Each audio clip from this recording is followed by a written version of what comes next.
I actually like losing more than winning, I've come to learn. This is something I'm really trying to reconcile. I actually like losing more than winning. How do you speed up things? Less rules. How do you speed up things? Less process. How do you speed up things? Less fear. Measuring the ROI of something isn't predicated on just doing it. It's predicated on how good you are at it.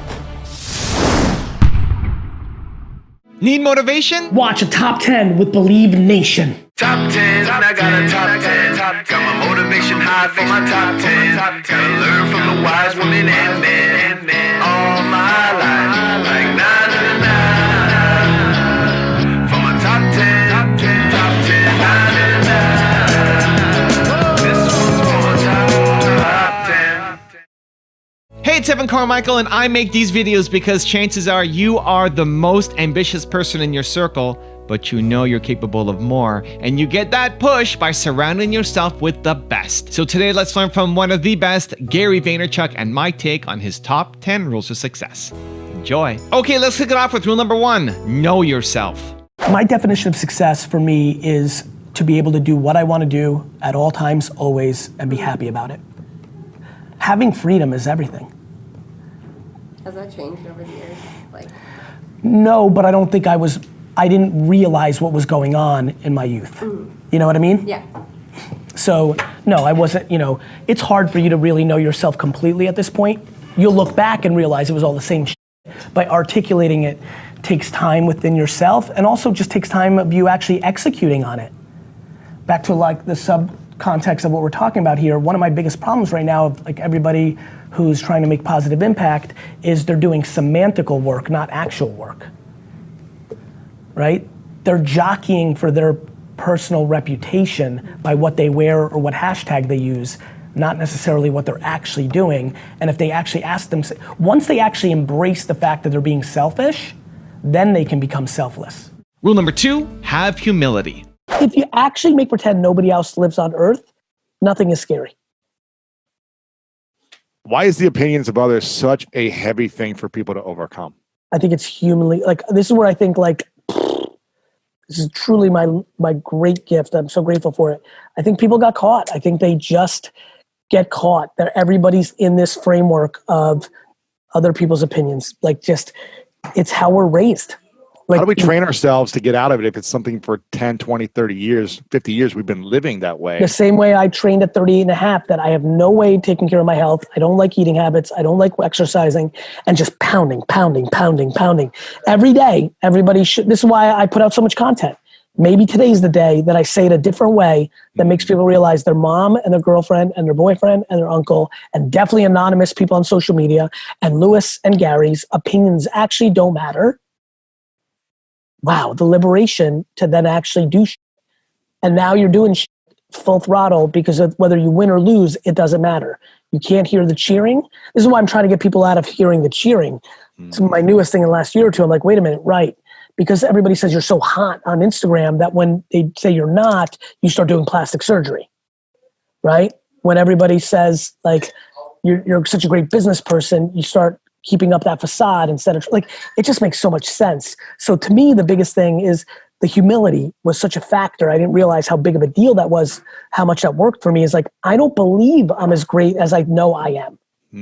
My logical side knows that I'm up to something, but I just don't internalize it. I won't let it penetrate my soul. I think I have the ability to be the biggest deal, but I will never believe it. Rule number 3, love the process. I actually like losing more than winning, I've come to learn. This is something I'm really trying to reconcile. I actually like losing more than winning. It speaks volumes to why I'm obsessed with the Jets and Knicks and completely have abandoned the Yankees and the Rangers after they won a championship. I like losing more. Micro losing or macro losing? Micro losing, but everything is micro losing besides death or bankruptcy. Like being the underdog? Yep. I just don't give a f what you guys think. And that goes from you all the way up to my parents. That by recognizing that you guys don't have nor my parents has all the context. Nobody fully knows you.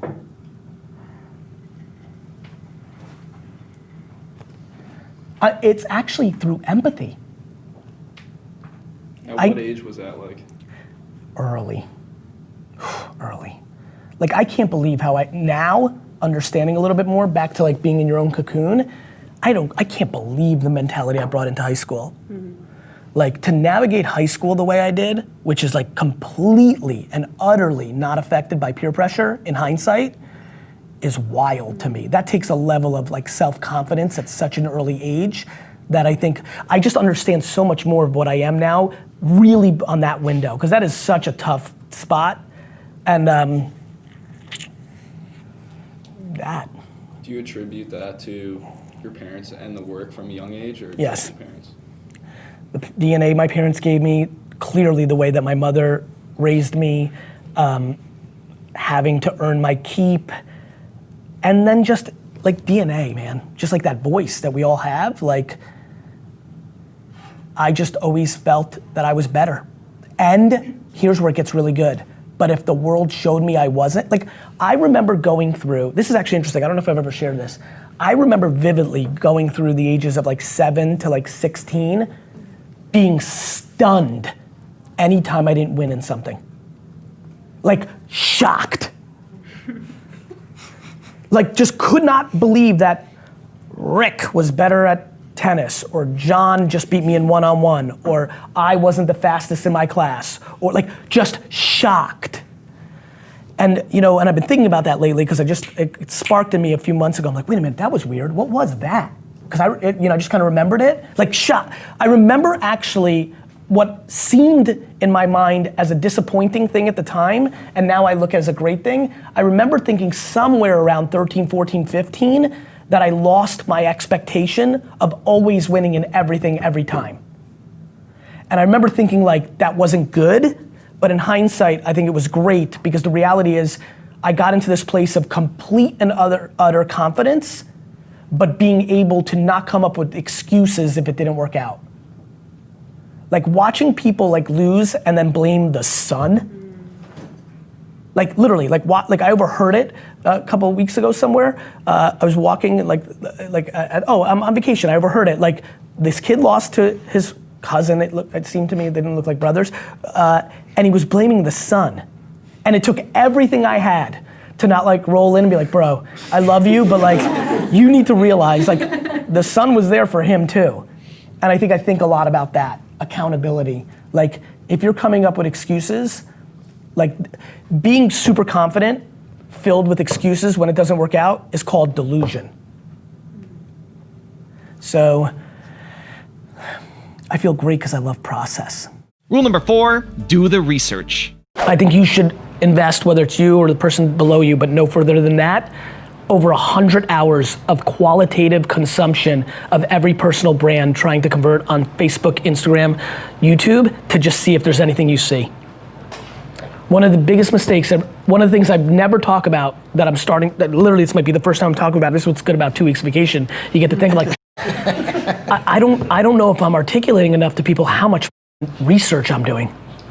I'm doing it with audience. I'm not seeing what Richard Branson's doing or I don't do that. I just consume everything my audience is doing with me. Everything, all of it. I'm just reading all the comments. Also, if you want to have more self-belief and self-confidence, I've designed a special free program to help you get it, where I send you a video every day for 254 days. The research says it can take up to 254 days for you to build a new habit, and this program will help you get it. Once again, it's free, and the link to join is in the description below. I really think mindset is everything, and so you've got to really decide, are you going to be positive about things or negative about things? Seek out your friend's friend who brings positive vibes and make them part of your world, and cut out your homie from college that thinks the world sucks. Watch what that addition and subtraction does to your life. You don't just sit in your room hoping and then something lucky happens. Nobody just knocks on your house's door and says, congratulations, you've been awarded this. Luck comes from being in the right spot. Rule number 5, be fearless. How do you speed up things? Less rules. How do you speed up things? Less process. How do you speed up things? Less fear. This is something that has been my calling card for 20 years, and it is out of complete and utter lack of fear complete and utter disdain for process that is in the mix for the sake of process. Obviously some process is needed. And this is ultimately was the first reason I got into culture, besides having good DNA about liking people. It was that I understood that if people were motivated and excited, that great things would happen versus fearful and political. The type of leader that will create this is one that really focuses on those three things that I just mentioned. Rule number 6, tune out. For someone like myself who like wants to go into entrepreneurship ultimately and like start a business, like I'm interested in several areas like media, emerging tech, all that, but I don't really know like which specific thing I want to do. Would you say to like start at like some company first and then kind of figure it out from there, or just like kind of go? How do you learn? I think mostly by doing. So then don't go to a company. But I feel like there's a lot of like, I guess pressure in a sense to like, you know, go. You can stop this sentence right there. You know that you learned that way, but you're gonna do something else based on somebody else. Yeah, well, makes sense. That's what everyone's doing, bro. And so everyone's sitting around and trying to figure out why all these young people are so upset. It's because of all this.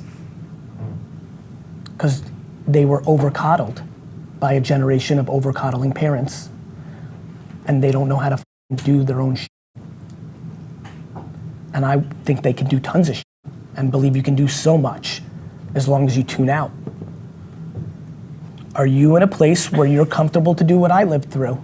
I lived it. I lived a world where, now I'm me, but 26-year-old me was ringing up my friends from high school at my dad's liquor store when they rolled in with their BMW because they went to a good school and started working at Goldman Sachs and could afford one, or not really, but they wanted to look like they could, and they were buying a case of Moet Chandon, and I was ringing it up for them, and this is real stories now, and carrying the case to their car and putting it in their trunk.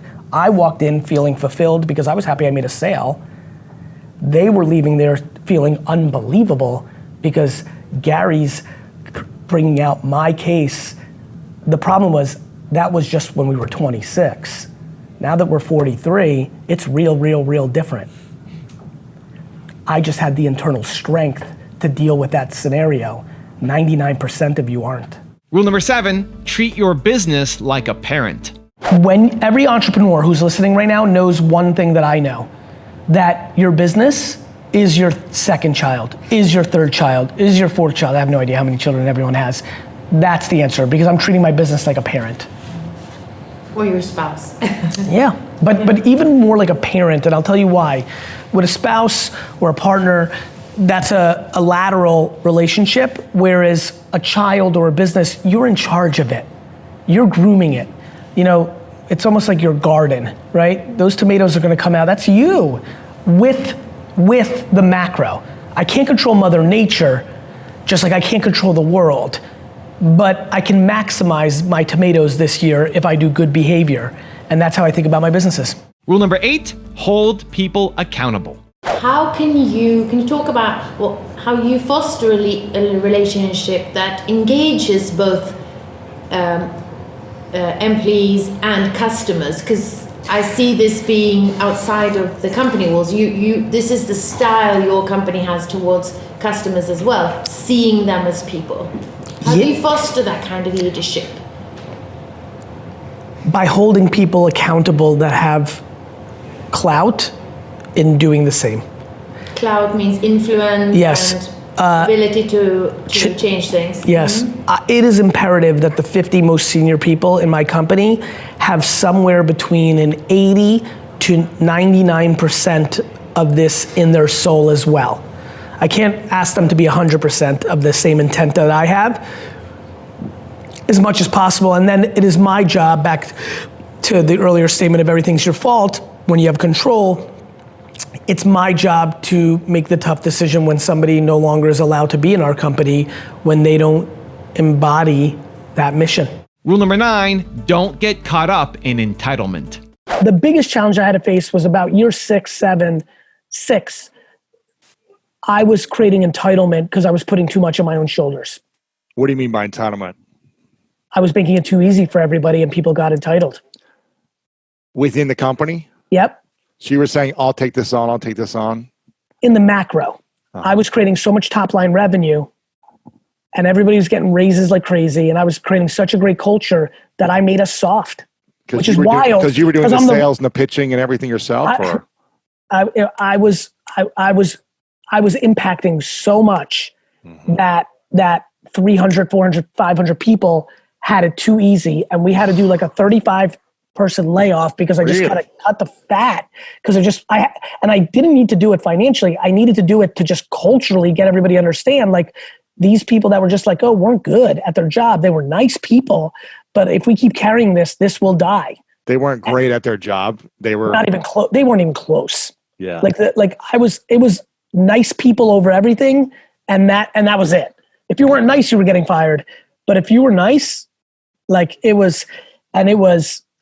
was tough. And it was tough for me to realize, wow, on Tea with Gary Vee, on keynotes and interviews, on the stage, I have great candor and accountability.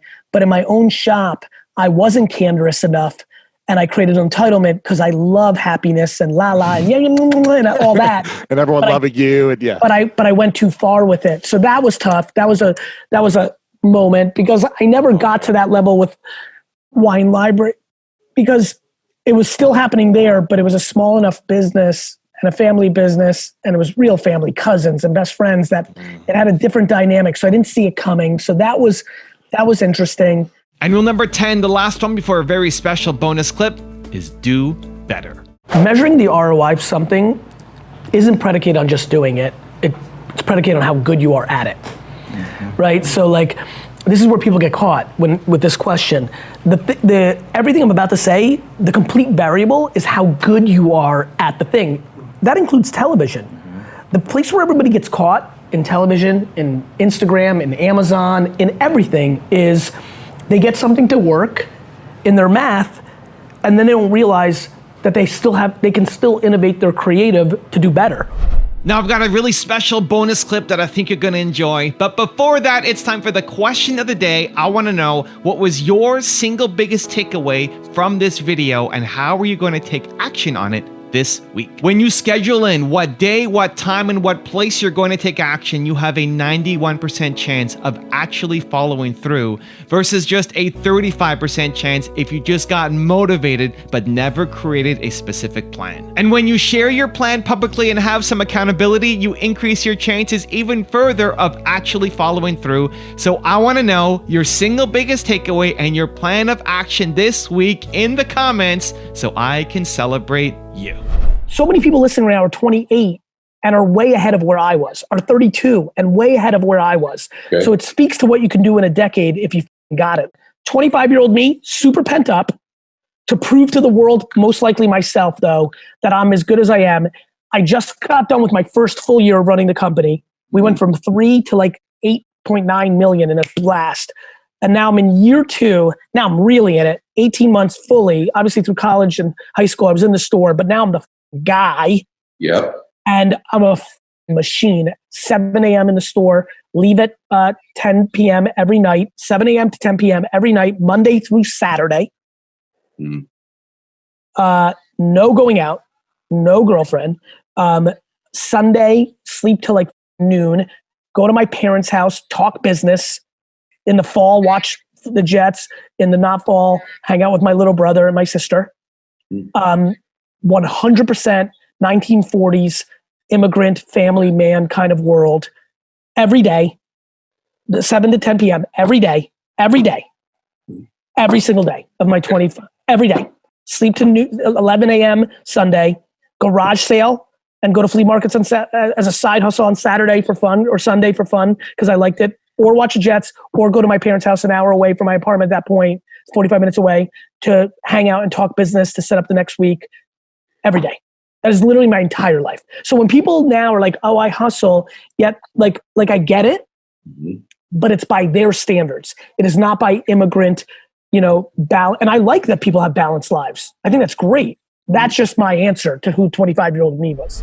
Evan, thank you so much for having a couple seconds and being able to tell the Believe Nation a little bit about Empathy Wines. It means a lot to me that you would take this valuable real estate and time on your channel to give me some love. It means a lot. It's just good karma points, and so you're awesome. Thank you. Believe Nation, if you're into wine at all, go to empathywines.com. My whole career's work was poured into producing a wine that rivaled $40 to $60 wine for $20 a bottle. I'm just super excited about this subscription-based wine business. You can order 3, 6, or 12 bottles in subscription form, rosé, white, red. If you search on Instagram or Twitter, you will be blown away. People are literally like, I don't even like Gary Vee, but the wine's good. Super proud of the effort. Thanks, Evan, for the time. Wishing you guys all happy and healthy.